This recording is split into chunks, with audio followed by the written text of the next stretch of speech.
Hola, bienvenidas a Tiempo de Volver. Yo soy Diana y en este segundo episodio quiero abrir la puerta a un camino que recorreremos juntas. Conmigo está Miren, psicóloga y experta en psicogenealogía, una mujer con la que comparto no solo este espacio, sino también la necesidad profunda de mirar hacia adentro. Aquí hablaremos del cuerpo, del alma, de la niña interior, del miedo y del largo camino de regreso a casa. Les agradezco mucho que estén aquí. Y ahora nos quedamos con Miren, que nos va a presentar el tema de hoy.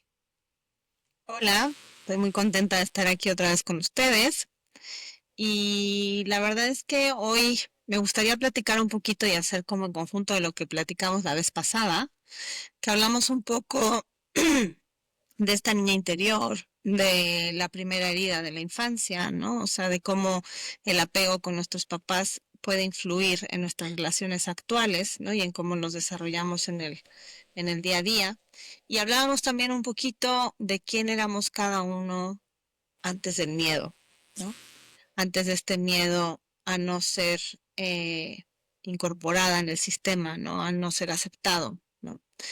Y yo les comentaba un poco que mi gran miedo y lo que me movió durante muchísimos años, ¿no? A nivel inconsciente, era este miedo a no ser suficiente, ¿no? Y creo que es un miedo que, como les decía, también descubrí hace muy poco, ¿no? Escribiendo, ¿no? Y poniéndome a pensar exactamente qué era lo que tenía dentro que me seguía limitando a ser quien quiero ser y en quien me quería convertir, ¿no? Y buscándole, encontré esto. Y es fuerte y es duro de aceptar, ¿no? Cuando te das cuenta que eso te movió primero con tus papás, ¿no? Luego con tus hermanos, en tus parejas, ya se los había yo comentado la vez pasada. Y ese era el miedo, ¿no? ¿Quién era antes de eso?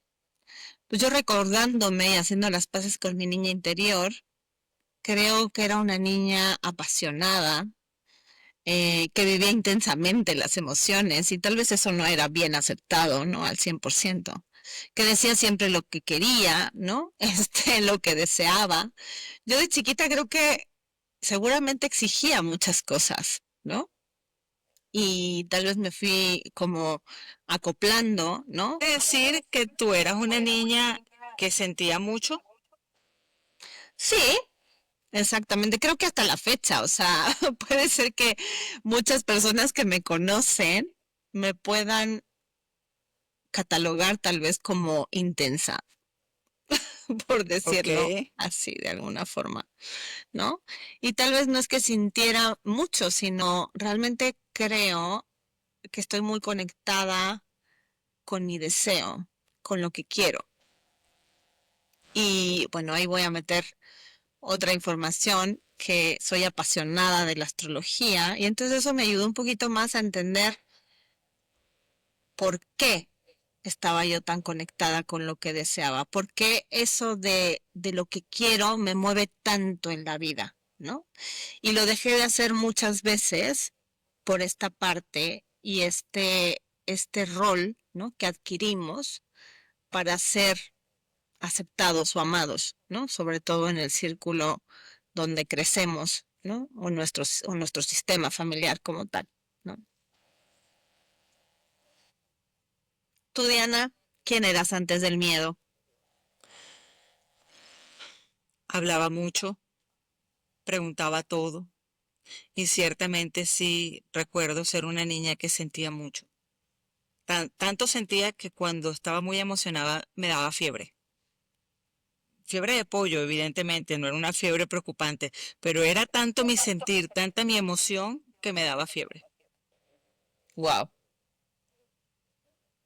Y eso seguramente era una sensación en el cuerpo de tal vez no poder expresar todo ese sentimiento que tenías, porque ya habías adquirido un rol, ¿no? O sea, un rol que adquiriste precisamente para entrar, ¿no? En este sistema y ser aceptada de alguna forma, ¿no? Y amada, me imagino.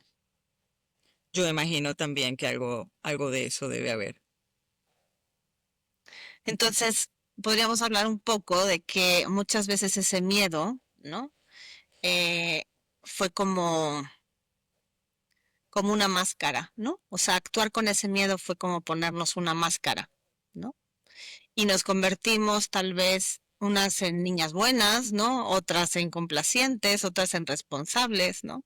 Otras en rebeldes, lo que hablábamos la vez pasada, ¿no? O sea, te vas como al otro extremo, ¿no? ¿Tú quién eras? ¿En quién te convertiste después de adquirir ese miedo? Yo creo que yo me convertí, y lo digo, soy una people pleaser, que es una complacedora en recuperación, porque todavía hay una vocecita chiquitita que se siente culpable cuando yo a algo le digo que no. Yo he hecho muy buen trabajo en callarle la boca, ¿sabes? En ponerle silencio, pero yo todavía cuando digo que no siento, ¿y si no me quieren? ¿Y si no me aceptan? ¿Y si no me invitan? ¿Y si me sacan del grupo? ¿Y ahora lo haces más consciente? O sea, sabes que ahí está, ya te diste cuenta Sí, de eso. ahora le digo, "Ch, ch, es no porque esto no funciona en mi mejor interés, o porque no me siento a gusto, o porque me voy a tener que trasnochar y no me gusta trasnochar, por la razón que sea, desde poco trivial a muy trivial, o sea, pasando por todo el espectro de la importancia de la decisión, yo conscientemente la mando a callar la boca y todavía digo que no con un resquicio de miedo de cuáles van a ser las consecuencias con respecto a Diana diciendo que no. No, y habrá gente que me conoce que te va a decir que no, que esa no soy yo, pero como yo sí vivo conmigo, yo sí conozco mis vocecitas. Ya sé. Sí, yo creo que yo, en mi caso, creo que también hay mucho de eso. Mucho, porque pues mi miedo realmente, o mi herida más grande, viene de esta parte de no ser suficiente. Entonces, siempre me exigí de más, ¿no? Ante todo. Y esa exigencia ante cualquier situación, ¿no? Era como estarme sobresaturando, ¿no? En automático. Y nunca llegar, o sea, porque es una sensación que te da de que nunca vas a ser suficiente, ¿no? Es que esa es una Y pelea que está perdida desde el día uno y uno no totalmente, sabe. totalmente, porque siempre estás en búsqueda de más y más y más y más y más. Y, y mi mecanismo, ¿no? De alguna forma, estas heridas también te ayudan un poco, si lo vemos de un lado positivo, a ser quien eres, ¿no? El día de hoy. Pero te puedo decir que gracias a eso soy quien soy, ¿no? De alguna forma. Cuando las aceptas y las miras de frente, ¿no? Ya puedes discernir un poco de para lo bueno que las pudiste usar y para lo que no te hace bien, ¿no? Yo, llega un punto en la vida en donde esas heridas que muchas veces te definieron y tú actuaste a través de ellas, en algún momento del proceso, terminas dándote cuenta lo valiosas que han sido y lo útiles que han sido en tu transitar. Entonces, dejas de definirte a través de ellas, te sientas como quien dice enfrente, las ves y entiendes que ese deambular por la vida ha sido perfecto, porque las heridas de mamá han sido perfectas, las heridas de papá han sido perfectas porque ellas te han llevado de la mano hasta el punto en donde estás hoy, aun cuando no te definen, pero sí forman parte de quien hoy eres. Claro, totalmente. La verdad es que yo, a mí me sirvieron para lograr lo que he logrado hasta ahora, ¿no? El exigirme, el no estarme quieta, ¿no? O sea, el no parar cuando yo quería algo, ¿no? Que al final está como conectada, ¿no? Mi herida con quién soy realmente, ¿no? O sea, con esa búsqueda del deseo. Pero eso es por el lado positivo, ¿no? Por el lado, no tan positivo, ¿no? Y de desventaja, no lo quiero llamar malo ni negativo, es que, pues eso también me trajo mucha insatisfacción, ¿no? En mis relaciones, ¿no? O en querer estar cubriendo cosas a las que no llegaba, ¿no? O no alcanzaba.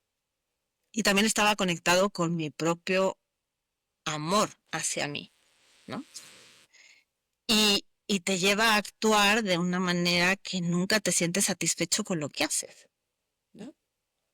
En cuestión de relaciones. Creo que ese es un mecanismo que forma parte de, es como quien dice, otro episodio de la misma serie que estamos viendo, y es esa trampa de autoexigencia es, yo creo, es mi percepción, que cuando nosotras mismas sentimos que estamos llegando a esa meta, supongamos, mi meta es ganar 10.000 pesos mensuales, y cuando yo veo que voy por el 8.500, digo, vamos a subirla, ahora que sean 15 porque no me permito, por un tema de probablemente de merecimiento, disfrutar la plenitud y el gozo de sentirme feliz porque estoy en el tope o en el techo de los 10.000 que me puse.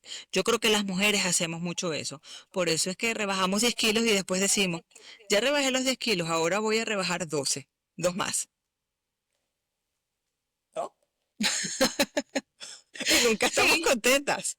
yo sé, Siempre hay un kilo más que podemos rebajar. yo sé. Pero al final esto se trata de que aunque entres en eso, en quiero más, ¿no? O voy a ir por más, estés tranquila y satisfecha con eso. No que sientas ese vacío que de repente se siente, ¿no? De insatisfacción, sino estar más bien con que, ok, lo voy a hacer porque esto me hace sentir bien, ¿no? No porque no llego, no porque si no llego no voy a hacer, ¿no? Sino voy a llegar porque soy y porque lo quiero, ¿no? Que vienen siendo cosas distintas, ¿no? Es como resignificar esta historia y este miedo, ¿no? Darle un nuevo significado. Cuanto más aceptes tu herida y más aceptes esta parte del miedo a qué, ¿no? Te hizo adaptarte y cuando lo descubras, ¿no? Te vas a sentir mucho más liberada, como con otra perspectiva de las cosas, con otro significado de por qué estás haciendo las cosas, ¿no? Y creo que es a eso a lo que muchas queremos llegar, ¿no? A entender nuestra historia, a entender nuestras heridas y saber que con eso podemos estar bien porque ya podemos decidir o resignificar nuestra historia desde otra perspectiva, ¿no? La pregunta del millón, ¿se puede llegar allí? ¿Es posible? ¿Es realista? Sí, yo creo que es un trabajo, a ver, es un trabajo que cuando te metes en él va a haber cosas que duelen, ¿no?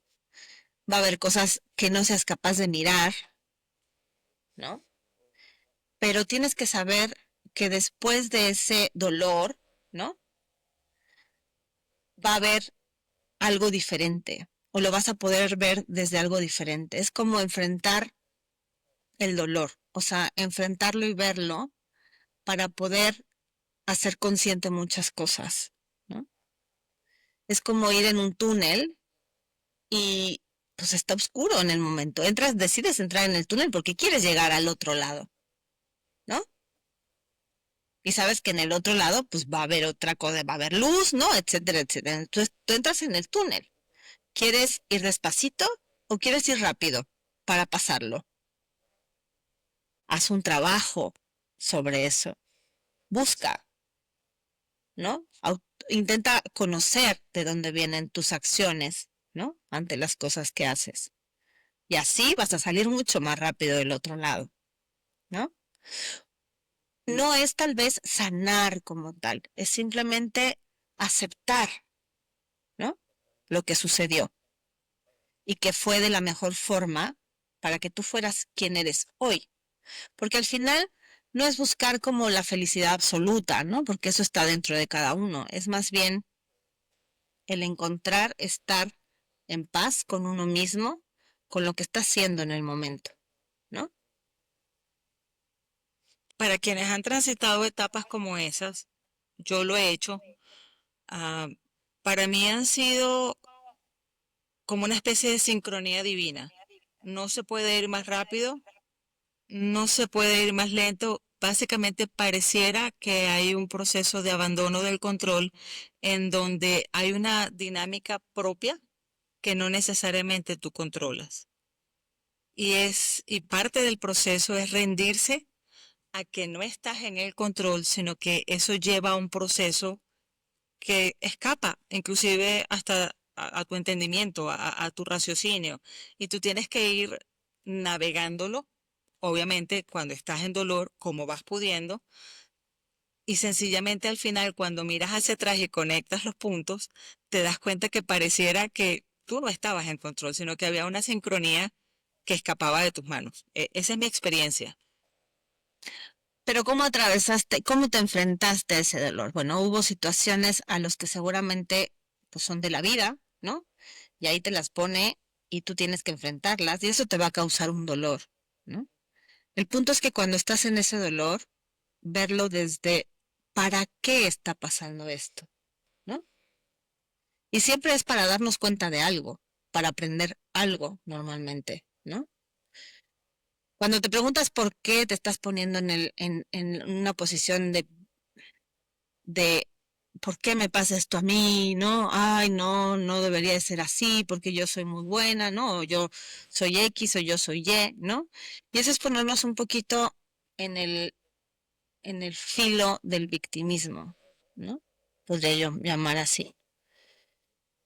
Sin embargo, cuando preguntas para qué, la cosa cambia. Hay algo adentro que se mueve de una forma distinta, ¿no?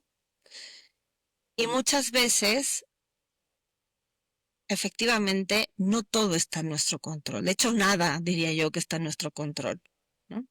No podemos controlar nada en nuestra vida, ¿no?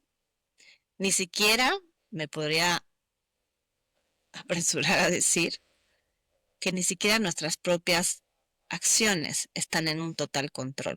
Nos hemos visto como madres, por ejemplo, en la posición de estar repitiendo cosas que dijimos que no íbamos a repetir. Y sin embargo te cae el 20 en ese momento y dices, chin, estoy siendo igual a mi mamá, Claro, ¿no? O a mi papá, ¿no? Y era claro, algo que yo tenía lo que nos claro que no quería molestaba lo hacer. estamos repitiendo porque definitivamente somos amigos de la crianza. Yo quería, fíjate, para mí el victimismo es primo del sufrimiento y el sufrimiento es todo eso que hacemos tratando de evitar el muy odioso momento de tener que enfrentar el dolor. Entonces, se produce como una especie de espiral en donde yo sufro, sufro, sufro, probablemente caigo en una espiral de victimismo y todo eso es para no sentarme con mis propias emociones, solita, en silencio, sin celular, sin gente, sin pareja, sin amigos, sin hijos, a ver qué hago con mi dolor. Y hay gente que se pasa la vida completa en el sufrimiento por nunca llegarle al dolor.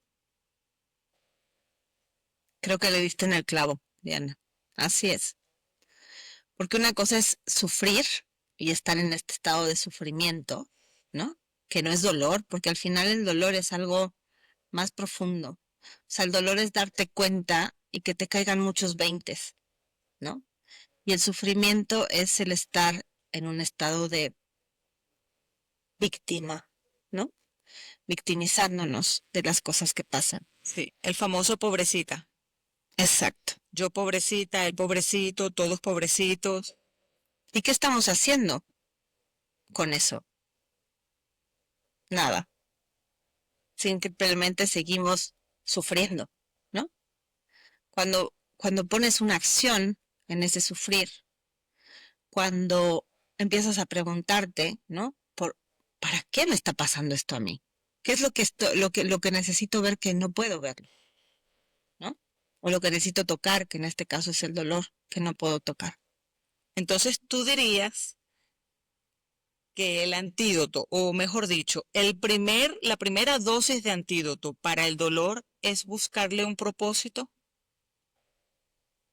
Sí, Ok. yo creo que eso sería lo idóneo. pudiera ser. Habrá a gente que le ayude y habrá personas que no, ¿no? Pero creo que todos hemos pasado por situaciones dolorosas, ¿no? Que, que te has puesto en el papel de por qué yo, ¿no? O sea, por qué a mí. Y, y en lo personal te podría decir que, ¿no? Tú sabes, ¿no? Yo tuve dos mellizos, uno de ellos nació con ciertos problemas y yo en ese momento dejé de creer en todo, Diana, en todo. Era tanto el dolor y tanto el sufrimiento que, que yo dije, ¿por qué? O sea, ¿por qué me toca a mí esto? ¿No? Porque esa es otra, ¿no? Después tenemos un montón de creencias, ¿no? De miles de creencias súper arraigadas, ¿no? De que, o por lo menos, ¿no? En mi casa, si eres bueno te pasan cosas buenas, ¿no? Si eres malo, pues no te pasan cosas buenas, ¿no? Entonces te empiezas así a cuestionar y empiezas a sacar, ¿no? A ver, todos estos estados de dolor te ayudan precisamente para limpiar, ¿no? Para limpiar situaciones, ¿no?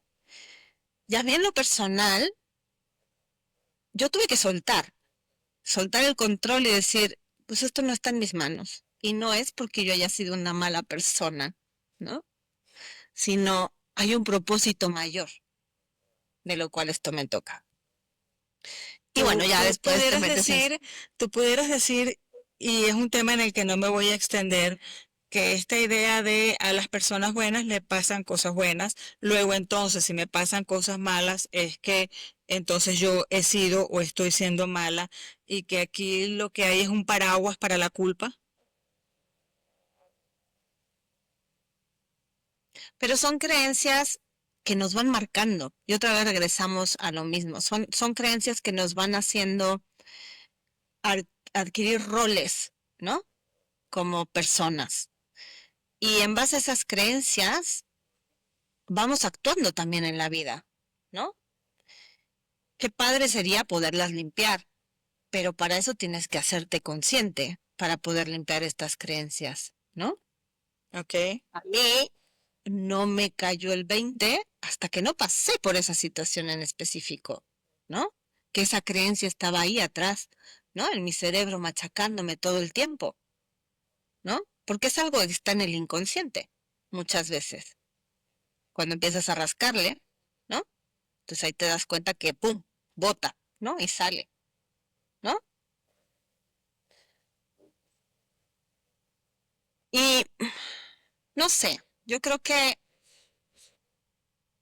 se trata de eso, de, de tocar el dolor y de verlo desde otra parte que te ayude a limpiar lo que hay en tu inconsciente, como estas creencias, ¿no?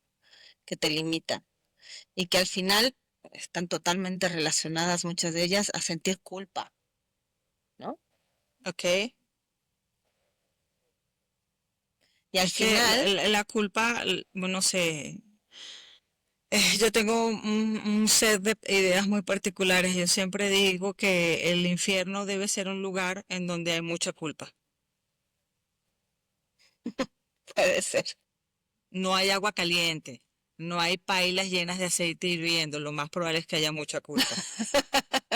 Esa es mi personal opinión.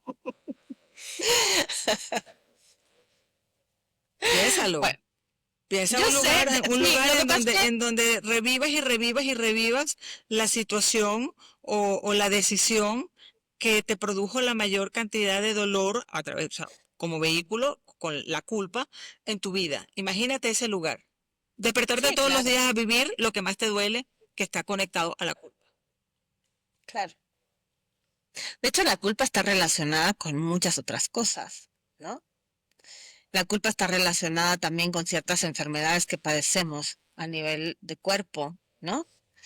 Hay también un estudio que salió hace poco de que hicieron es un marcador científico de que, por ejemplo, en los manicomios había muy poca estadística o nula de cáncer.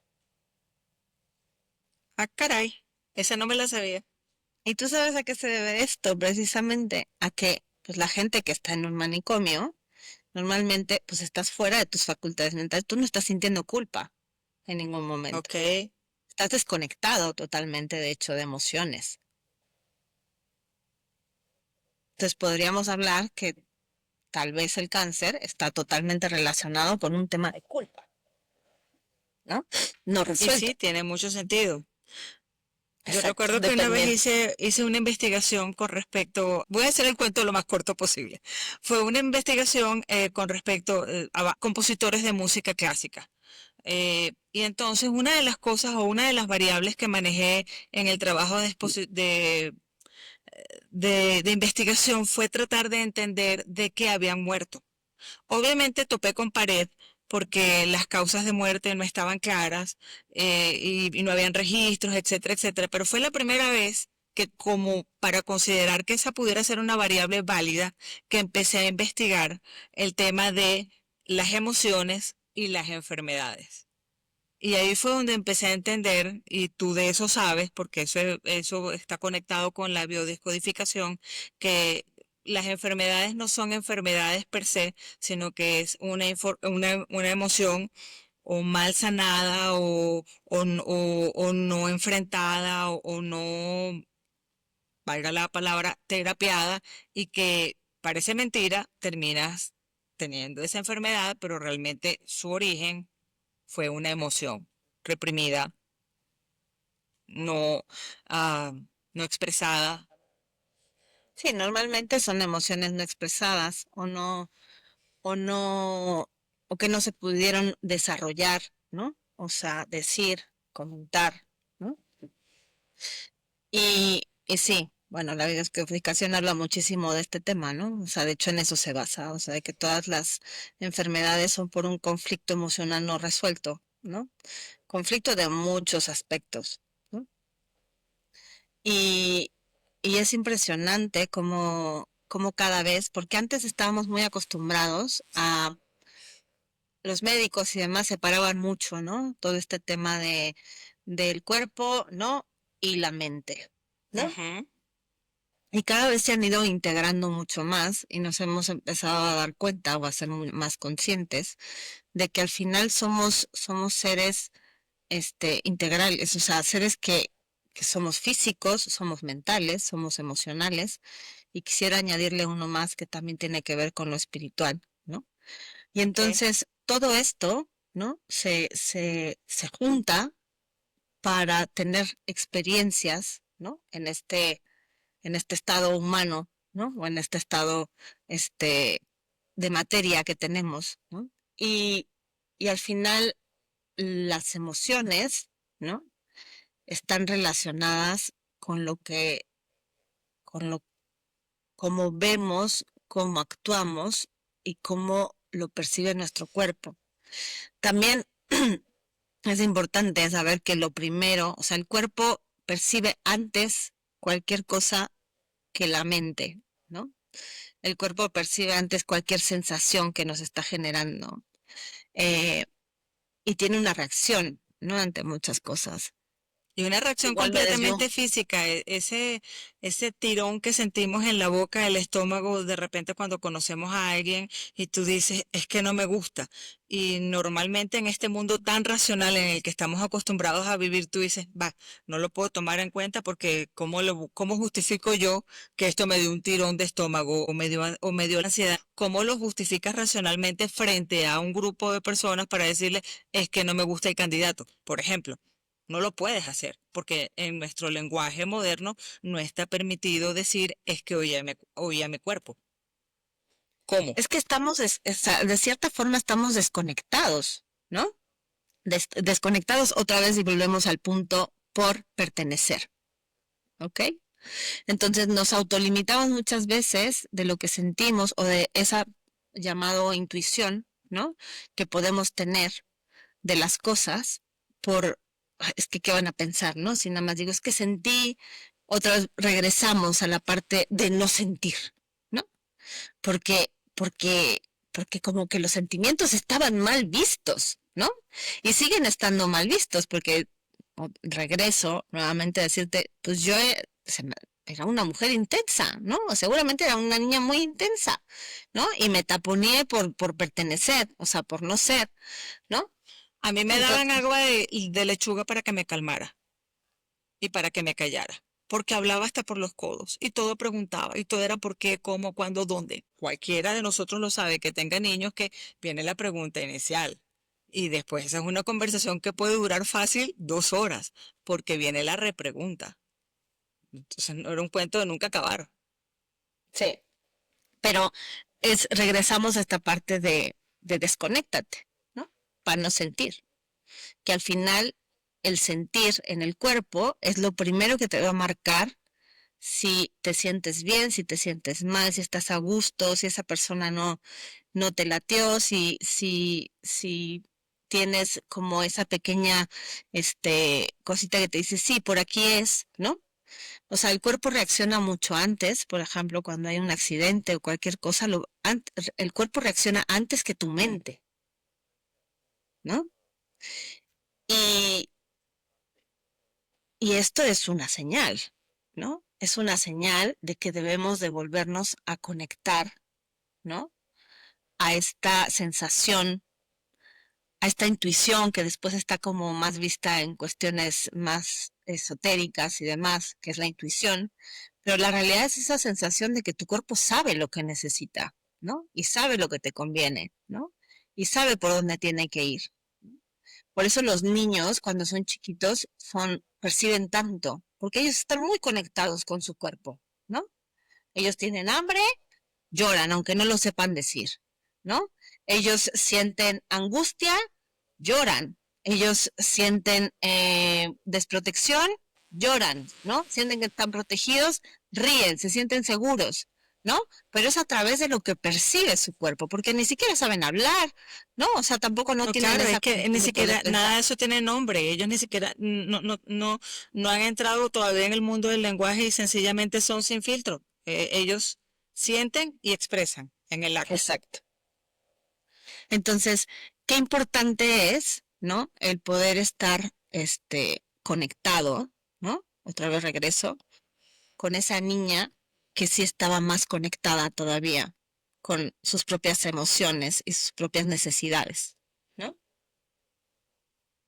Exactamente, sí. Yo aquí en una pared de mi casa tengo un escrito que dice, el cuerpo siempre sabe cómo curarse. El problema es callar la mente. Lo tengo de recordatorio y se lo ofrezco a todas las que nos están escuchando, sobre todo si están en edad, en el proceso de la menopausia, oigan su cuerpo, porque su cuerpo les está diciendo exactamente lo que necesitan. Y el detalle, justamente la razón por la que, en mi opinión, creo que biológicamente tenemos el imperativo biológico de la menopausia, es porque nos están dando un chance para que volvamos a reconectar con nuestro cuerpo, porque es poco probable que la puedas atravesar con éxito y con cierto nivel de bienestar si no te detienes a oírte. Y yo creo que si algún mensaje puede quedar de esta conversación es ese, deténganse a oír qué les está pasando, qué les duele. Y les prometo que la solución de ese dolor, pasando por el detallazo de las emociones, no es una pastilla. Pero claro, nosotras mismas vamos a un endocrinólogo, a un ginecólogo, a un médico general y nos dice que probablemente tenemos, no sé, la glucosa alta porque nos faltó dulzura en la infancia y nos paramos, agarramos la bolsa y nos vamos. Pues yo necesito metformina, yo necesito Zempic, yo no necesito que me digan que en mi infancia primera no tuve dulzura. Y que lo diga aquí la persona que sabe de biodecodificación, es precisamente eso, la Claro. dulzura que nos faltó en la infancia. Por eso hablan también mucho, hablando del tema de la diabetes y demás, que se pasa, o sea, por eso te preguntan, ¿tu papá es diabético? ¿Tu abuelo es diabético? ¿Hay alguien de diabetes? Porque también este tipo de cosas tienen que ver con estas figuras de apego, ¿no? De infancia. Faltó dulzura. Seguramente en la vida, pregúntale a tu papá, pregúntale a tu abuelo, pregúntale a tu mamá, ¿no? ¿Cómo era su relación con sus papás, ¿no? Precisamente, sí, y somos leales a eso. Hay una lealtad invisible. Así es. Ese es otro tema súper interesante, ¿eh? El tema de las lealtades inconscientes, porque es algo del cual que no hemos te... hablado muchísimo tú y yo. Así es, así es. Es todo un tema porque no es tan fácil verlas muchas veces. Ajá. O sea, tienes que rascarle. Y cuando le rascas y lo encuentras, ufa, te das cuenta, ¿no? Que no eres Y tan son esas libre cosas como como de pensabas. eureka, son de wow, y esto estaba aquí y no se ve, no, uno no, bueno, como exactamente, por eso es que son invisibles. No se ven a simple vista, e inclusive cuando estás en terapia y alguien te las dice, tú te echas un paso para atrás y dices, no, eso no puede ser. Think again, Así probablemente sea. es, exactamente. Entonces creo que es súper importante, para ir cerrando un poquito, esta parte de, de ver un poquito nuestras relaciones, ¿no? O sea, con nuestros propios progenitores, con nuestros padres, ¿no? Y luego conectar con ese miedo, ¿no? O sea, que teníamos miedo, ¿no? Que era el miedo que nos hizo mover nuestra vida, ¿no? Y para darte unas pistas, digo, yo ya te dije el mío, ¿no?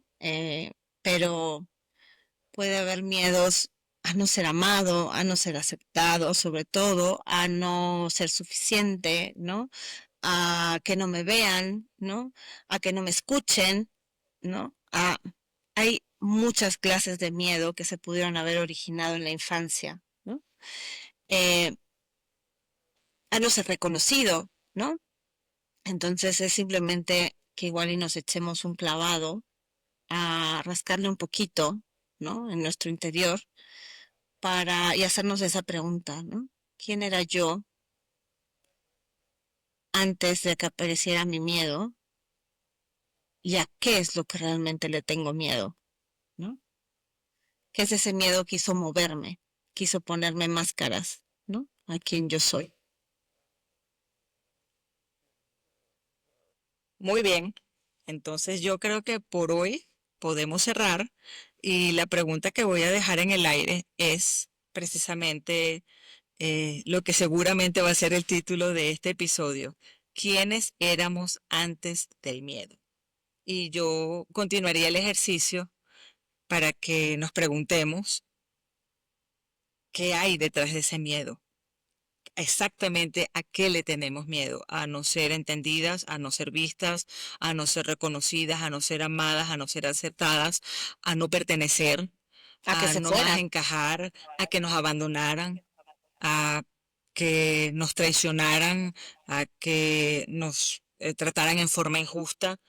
Y yo creo que pudiera estar, no sé, toda la tarde aquí platicando de todas las cosas a las que les tenemos miedo. Se vale que una cosa tenga 10 miedos, eso se vale, ¿ok?